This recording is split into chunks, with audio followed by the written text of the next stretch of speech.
Here's a detail. Yes, Mike McKenna was asking. How do you vent these closed off areas? Now, this whole rack of windows is shoved up underneath the eaves. That has to do with, well, solar gain. We're getting into the winter months, and look at the light in this room. Okay, in the summertime, no direct light comes into this room. Okay, so how am I venting it, and how am I not having the rafters on the exterior, which I'll show you. So I have on the fascia, you'll see I have little vents that go out there. There's a little channel. There's a little channel back there, right? That mixes those. So it's coming, it's venting through there and then up underneath. All right, and then the last piece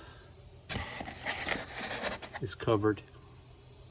And so why do I go to all the trouble? Well, you know, we're trying ideas in here, and I do like that sort of the window way under the roof. And you know, I also like that there's no visual support, although the windows are supported. You can see that they're stilted.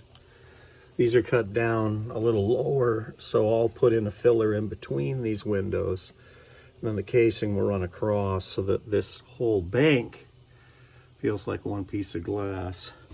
Can you see how low it is? I'll show you from the exterior how this works. So we're about 9:30 in the morning. You can see that the sun is not terribly high. And you can see the light path comes in these big windows. Summertime, that shadow is there and no light comes in. You can also see the light entering the windows up in there. And now you can see what's happening here. You can see that the timber frames are now over the, that's false, right? It's 24-inch on center, and then you can see, let's see if I can zoom in. Do you see the little vents above the windows? So now we have a nice detail, and our windows are in the perfect location for solar gain in the winter months, but no heat gain in the summer. Okay, so here it is, all sealed, even across here, so we don't get any air leakage. We don't want any air coming into this area, which will contain the bad insulation. And then that comes flush with the underside. Then we cover the whole thing